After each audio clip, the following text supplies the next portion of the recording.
At sa gabing ito, tayo po'y mag-aaral, sama-sama po tayo mag-aaral ng salita ng Diyos sa maikling oras. Tayo po ay dudulog sa Panginoon, pag-aaralan po natin ang kanyang salita.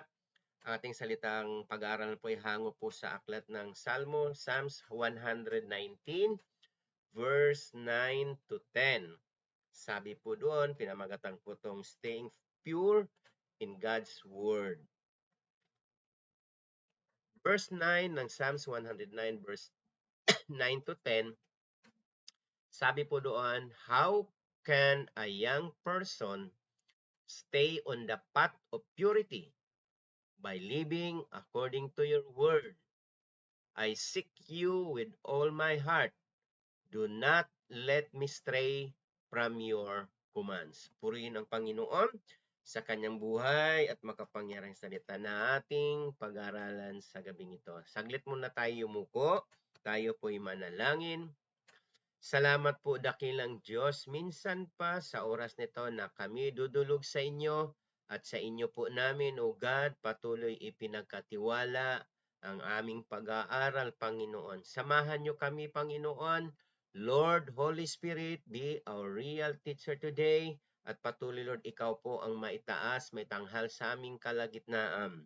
At anuman ang nais mo, anuman ang kalooban mo, O God, let it be done, Lord. Let it be done, O God. Salamat po sa inyo po ko po patuloy pinagkatiwala ang lahat ng bagay at maging Lord sa lahat ng maabot ng katuruan nito, Panginoon, patuloy mo silang pagpalain. Salamat po sa pangalan ni Jesus. Amen, amen, and amen. Balikan ko natin na magatan ko ng staying pure in God's Word. Makikita po natin dito sa mga talatang ito na tayo po ay nais o dapat po, sabi ng Panginoon, dapat po ang salita ng Diyos ay manatili sa ating mga buhay. Kaya nga patuloy tayong pinalalahanan ng salita ng Diyos eh. 'Di ba? Doon sa aklat ng Joshua chapter 1 verse 8, makikita po natin dito na ang sabi po ng Panginoon kay Joshua, at hindi lamang po ito kay Joshua, maging sa bawat isa sa atin. Ang sabi nga doon, do not let this book of the law depart from your mouth. Meditate on it day and night, so that you will be careful to do everything written in it. Then you will be prosperous and successful. Huwag po nating kaligtaan na basahin ang aklat na iyon. Dilidilihin po natin araw at gabi upang tayo maging maingat sa pagsunod sa lahat ng nasusulat. At tayo po ay giginhawa, tayo po ay magtatagumpay sa lahat ng ating mga gagawin para praise. Kaya po, napakahalaga po ng salita ng Diyos ay nanatili sa ating puso. Kaya, makikita po natin bilang pang-introduction po natin. Ang sabi po doon, sa panahon kasi po natin ngayon ay talagang punong-puno na ng kasamaan. At ang sabi po doon, we are drowning in a sea of impurity. Sa panahon ho natin, puro impurity ang nasa ating kapaligiran. Everywhere we look, we find temptations to lead impure lives. And the psalmist asks a question that troubles us all. How do we stay pure in a filthy environment? We cannot do this on our own, but must have counsel and strength more dynamic than the tempting influence around us. Where we can find that strength and wisdom, ang sabi po doon, by reading God's Word and doing what it says. Kaya, sa panahon natin ngayon, sabi nga dito, everywhere, sa lahat ng sulok, kahit saan, marami pong temptation na tayo po'y mamuhay ng impure lives. Pag sinabing impure lives, yung ating buhay ay punong-puno ng kasamaan. Kaya tanong nga dito ng salmista, yung sumulat ng aklat na ito, the psalmist asks a question that troubles us all. How do we stay pure in a filthy environment? Nandito po tayo sa mundong ito sa panahon natin. Magulo, marumi, na punong-puno ng kasamaan, punong-puno ng mga bagay na kinalulugdan ng kalaban ng Diyos. Dahil alam naman po natin na ang naghahari sa mundong ito ay si Satanas, ang kalaban po ng ating Panginoon. But, nais ng Diyos na nandito pa tayo sa mundong ito, kahit marumi ang ating kapaligiran, kahit ito'y nandito si Satanas at pilit niya tayo'y dadalhin doon sa kanyang kalagayan. At ang sabi nga doon, how do we stay pure in a filthy environment? Kaya makikita po natin, ang sagot po doon, by reading God's Word and doing what it says. Bakit? Dito po sa salita ng Diyos, ito nagbibigay sa atin ng lakas, ng karunungan, ng katalinuhan upang malampasan, upang magpagtagumpayan po natin ang lahat ng gawa ng kalaban sa ating mga buhay, lalong-lalo na sa panahon po natin ngayon. And God speaks to us through His Word in the Bible. Mga kapatid, makikita po natin ang Diyos po ay nangungusap sa atin. Kapag nagbabasa po tayo ng salita ng Diyos, ang Panginoon ay nangungusap sa atin. He gives us instructions. He gives us direction. Ano ang mga bagay na dapat po nating gawin, lalong-lalo na sa paglalakad po natin sa panahong ito, dito sa magulong mundo. And God's Word, ang sabi nga doon, God's Word is powerful, so powerful. It changes and transforms lives. Huh? Makapangyarihan ang salita ng Diyos. Kapag ang salita ng Diyos ay pumasok sa puso ho natin, doon po makikita ho natin na maraming bagay na ipinapadama, ipinaparamdam ng Panginoon sa atin. It changes and transforms lives. Tandaan natin, walang pwedeng magbago sa buhay ho natin. It is only through the Word of God. Kaya, reflecting and meditating God's Word purify our hearts.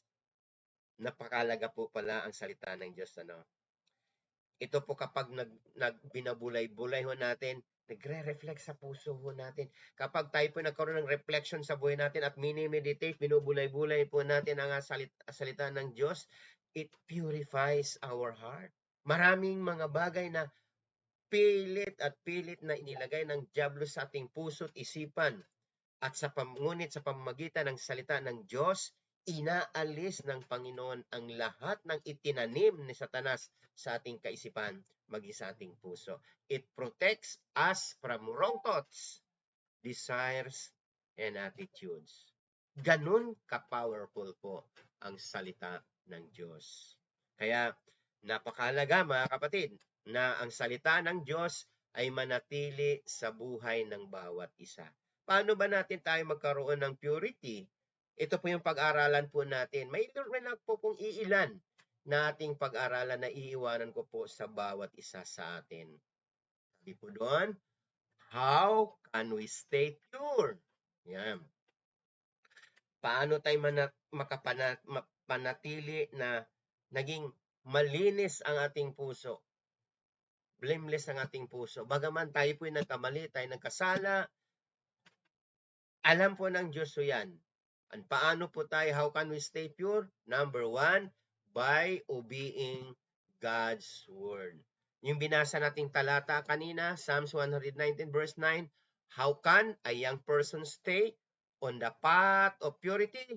By living according to your Word. By living according to the Word of God. Kaya makita po natin, kung mahal natin ang Diyos, we will obey His commands. Kung mahal natin ang kapwa, mahal natin ang Diyos.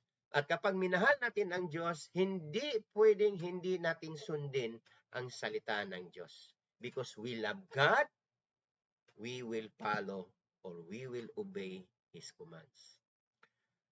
Ano ba ang obedience? Yan. Ang obedience. Kadalasan, ang obedience kasi po ito yung pagsunod ho natin. Pagawa sa mga bagay na ayaw mong gawin. Pero ito yung pinapagawa ng Diyos sa iyo. Diba? Kaya napakahirap minsan sumunod sa salita ng Diyos sa mga bagay na ipinapagawa ng Diyos. Why?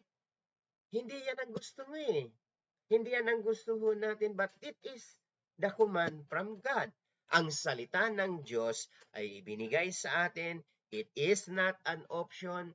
It is a command for us to follow. Okay? Kapag sinabing commands to follow, we should obey the word of God. Okay?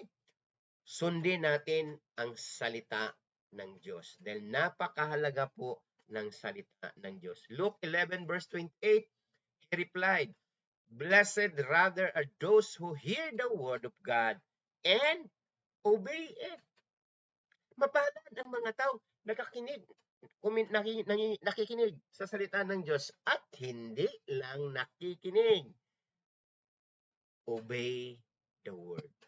Kapag sinabing obey the word, isinasagawa, ipinamumuhay ang salita ng Diyos. Mapalad, blessed rather are those who hear the word of God and obey it. Marami kasing tao, even Kristiyano na, marami kasi sa atin nakikinig lang ng salita ng Diyos, pagkatapos wala na, labas na dito, at hindi na natin na ipamumuhay. Pero anong sabi ng Panginoon? We have to obey. Kasi po, kapag tayo po sumunod, inobey natin ang salita ng Diyos, tandaan po natin, whatever we ask, blessings will overtake us. Pangalawa, naiiwanan ko po sa inyo. 4 na bagay lang po itong ating pag-aaralan. 4 na bagay na iiwanan ko lang po sa inyo bago po tayo manalangin. By hiding His word in our hearts. Kapag ang salita ng Diyos ay pinagbubulay-bulay ho natin, binasa natin ang salita ng Diyos every day. Alam natin ang current words. Alam natin ang salita ng Diyos for today.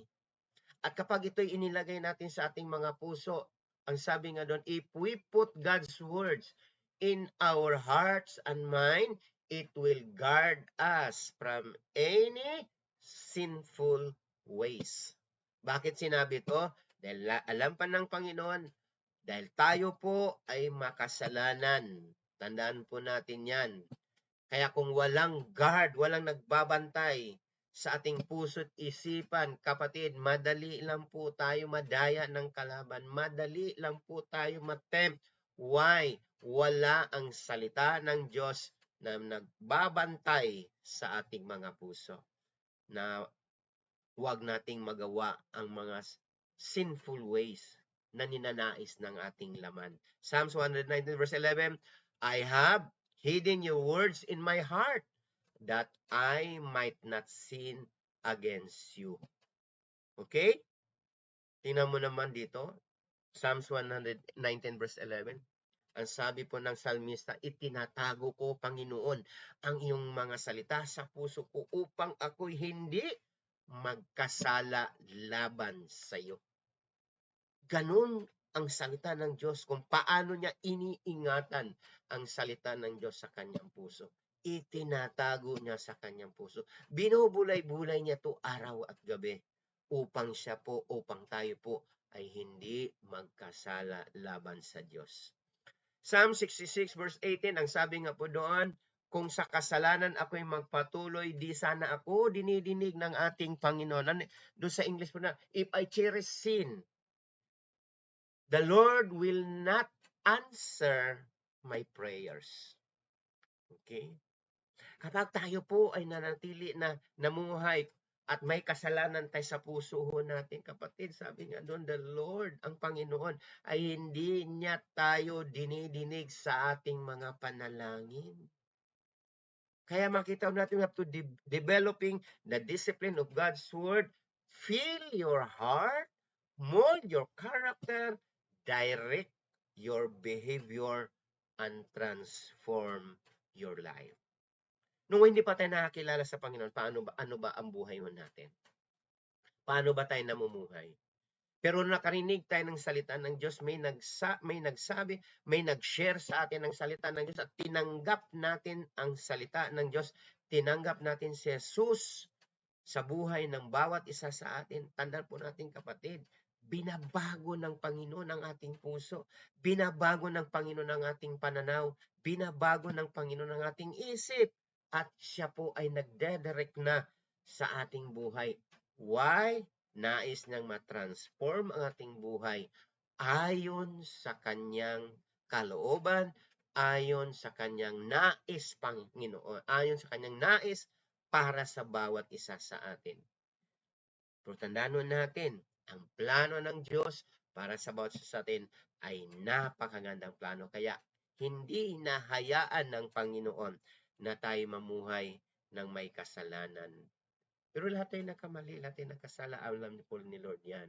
All you have to do is ask forgiveness from the Lord. Sincere na paglapit natin sa Panginoon. Next, sabi nga doon, if we put God first in our heart and mind, it will guard us from sinful ways. Na-double lang po yan. Okay, balik tayo sa number 3. Number 3, by reflecting and meditating His words. Okay? Applying it into our lives. Reflecting. Magkaroon ka ng reflection. Pagbulay-bulayan mo, meditate na ang salita ng Diyos sa buhay mo. Ano ba ang ginawa ng Diyos ay ano bang mga bagay na nangyayari sa buhay mo na ikaw mismo ay hindi mo alam bakit nangyari ito. Ngunit nung ang salita ng Diyos ay nasa puso mo, nagkaroon ka ng reflection, nagkaroon ka ng pagbulay-bulay, unti-unting ipinapakilala ng Diyos, ipinaalam ng Diyos ang mga bagay nito, ang mga katanungan po natin. Kaya sabi ng Psalms 119 verse 15, I meditate your precepts and consider your ways. Precepts, it is another term po ng Word of God or Bible. Sabi nga doon, I meditate your precepts and consider your ways. Ito po ang sabi ng salmista. Para hindi tayo magkamali, hindi tayo magkasala, makapagmuhay tayo, makalakad tayo sa magulong mundong ito, kahit po magulo ang mundong ito. Kaya sabi natin kaya filthy environment, maruming environment. Pero tayo namumuhay ng may kabanalan, may kalinisan. Kaya nais ng Diyos na anuman ang ating nababasa, anuman ang ating naririnig ng salita ng Diyos, ang sabi nga doon, do not just merely listen to the word and so deceive yourselves. Do what it says. James chapter 1 verse 22. Ano man ang ating narinig, ano man natin nababasa, ano man alam natin sa salita ng Diyos, wag lang daw po natin na iiwanan doon. Kung hindi, dapat daw, ang sabi po noon, do what it says. Gawin natin kung anong sinasabi ng salita ng Diyos.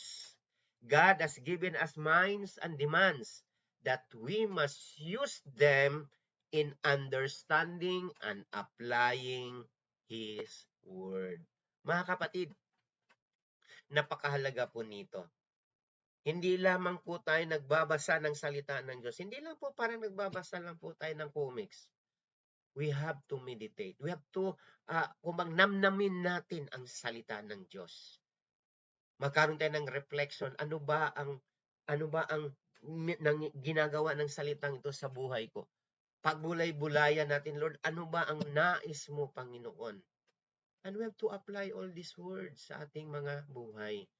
Kaya nga sabi nga doon, gawin po natin ang salita ng Diyos. Ipamumuhay natin ang salita ng Diyos. Do what it says.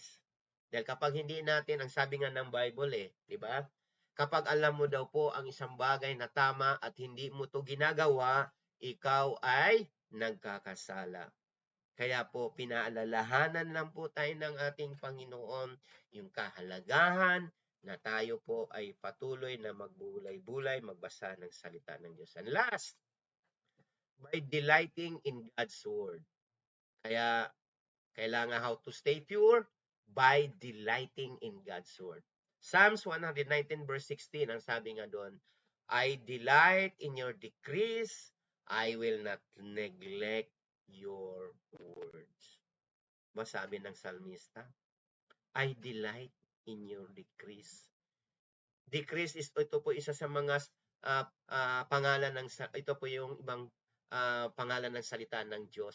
Gaya ng kanina, precepts, commands, decrease. Ang sabi nga, I delight in your decrease. I will not neglect your word.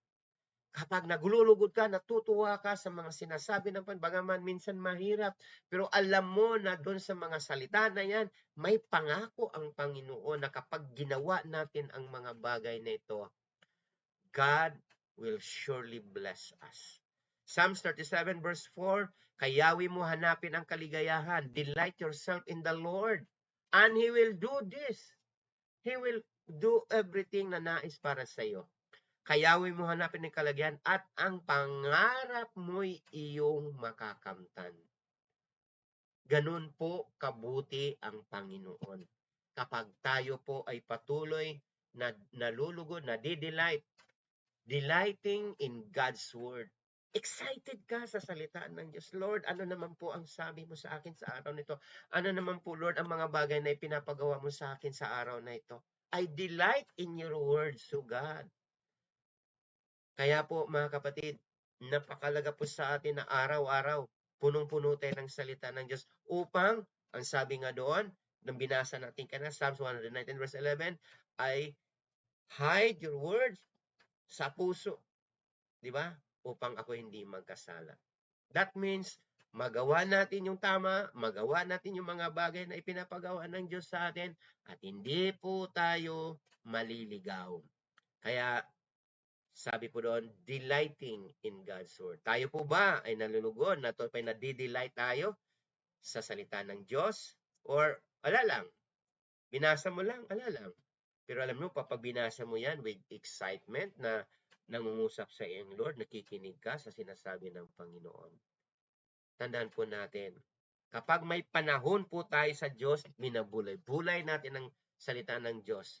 Ang sabi nga doon may panahon din po ang Panginoon na pakinggan ka sa iyong mga panalangin. If we intentionally, ang sabi nga doon, seek God's Word, we will be amazed on how it will mold us according to the purpose of what God has intended for us. Yan nga sabi ko sa inyo kanina kapag tayo dinidesire natin ang salita ng Diyos, if we intentionally seek God's Word. Lord, ano bang salita mo para sa akin ngayong araw nito? Ano bang direction mo, Panginoon? We will be amazed. Sabi nga doon, on how it will mold us according to the purpose of what God intended us for us. Kaya ibig sabihin doon, nais natin na mangyari ang plano ng Diyos sa buhay ng bawat isa sa atin. Na ang planong ito ay magkaroon ng kaganapan sa bawat isa sa atin. Amen. And according to Dr. Dwight Moody said, the only way to keep a broken vessel full is by keeping the faucet turned on. Kaya, kailangan connected tayo sa source. Tuloy-tuloy ang source. Kasi kapag na-disconnect po tayo sa source ng ating mga pangangailangan, disconnected na tayo sa source ng ating buhay, kapatid, mapapariwaraw tayo. Okay, kaya sabi na, the only way to keep a broken vessel full is by keeping the faucet turned on. Ibig sabihin, allow the Word of God to flow in our lives at manatili na tayo'y connected sa source ng ating buhay. Connected tayo sa source ng lahat-lahat ng ating mga pangangailangan. And it is God that will bless us, provide us all our needs. Amen? Keeping the faucets of God's Word running repeatedly through your mind will clear out the garbage and make you pure. Pananatili na dumadaloy ang agos ng tubig, kapatid, habang tumatagal ho yan, nawawala na yung mga garbage, nawawala na yung mga basura sa daraanan at ito'y magiging malinis na, maayos na. Ganon din po sa buhay ho natin. Kaya, keeping the precepts of God's word running repeatedly through your mind will clear out the garbage and make you pure. Tandaan po natin sa ating isipan, dito po ang battleground. Dito po nagbubulong si Satanas. Dito naglalagay ng input si Satanas. Nagawin po natin itong mga bagay na hindi kalooban ng Panginoon. Ngunit, tandaan po natin, ang Diyos po kapag tayo connected sa source ng ating pamumuhay, source ng ating buhay, magbibigay din po sa atin ang Panginoon ng tamang direksyon upang malampasan natin ang lahat ng gawa ng kalaban. Okay? At bilang pangwakas, tandaan po natin mga kapatid, ang sabi po doon, hiding or keeping God's word in our heart is a deterrent to sin. Kapag tayo po tinatago natin ang salita ng Diyos sa puso natin, walang puwang ang kasalanan sa buhay natin. And this alone should inspire us to memorize scriptures. Kapatid, meron po ba tayong na-memorize na mga talata sa Biblia? Baka naman po wala po tayong na-memorize. Okay? Mawala man ang mga Bible, mawala man ang mga aklat na yan, pero ang salita ng Diyos kapag memorado mo na sa puso mo, kahit wala na yung Bible, memorize pa rin natin, mapagbulay-bulayan pa rin natin ang pangako ng Panginoon. But memorization, tandaan natin, but memorization alone will not keep us from sin. Okay? Tandaan po natin yan. Hindi ko muna memorize natin ang salita ng Diyos ay hindi na tayo nagkakamali, hindi tayo nagkakasala. Kailangan pa natin, we must also put God's word to work in our life, making it a vital guide for everything we do. Ang salita ng Diyos, ang gabay po natin, dapat araw-araw sa ating pamumuhay. Ang salita ng Diyos, ito'y maging ating guide, vital guide sa lahat ng ating gagawin. Kaya ang sabi nga doon your word is a light to my feet and a lamp to my path. Kaya kapag ang salita ng Diyos ay nasa buhay natin, kahit namumuhay, kahit naglalakad tayo sa dilim, hindi tayo hindi tayo madadapa, hindi tayo mapapatid. Why? Ang salita ng Diyos, ito po'y gabay at ilaw sa ating mga daraanan. Ganon po kahalaga ang salita ng Diyos. At kung gusto natin manatili tayo na malinis, pure in God's Word, patuloy nating gawin ang mga bagay na ito. Let's pray. Salamat po dakilang Diyos, minsan pa sa oras nito na kami po Lord ay patuloy na nag-aaral, nagbubulay-bulay na yung salita. Salamat Panginoon sa pagpapaalala niyo sa aming Lord, yung kahalagahan na kami po'y mamuhay na may kabanalan, pure in heart to God, at manatili kaming pure Panginoon through your words, O God, na nanatili sa aming mga puso. At nawa, Panginoon, hindi lamang manatili ito sa aming puso, higit sa lahat, Lord, may pumumuhay po namin ang mga salitang ito. At patuloy, Lord, mangyari ang iyong kalooban, maganap ang iyong kalooban para sa bawat isa sa amin. Lord, pagpalain mo ang bawat isa na naaabot, Lord, ng mensaheng ito. Lord, dalangin po namin anumang kalagayan, meron sila sa mga oras na ito, God.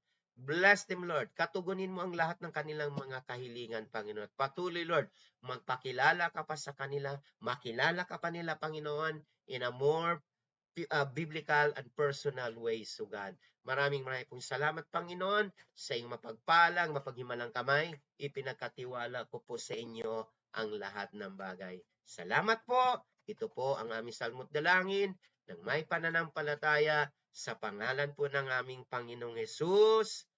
Amen, amen, and amen.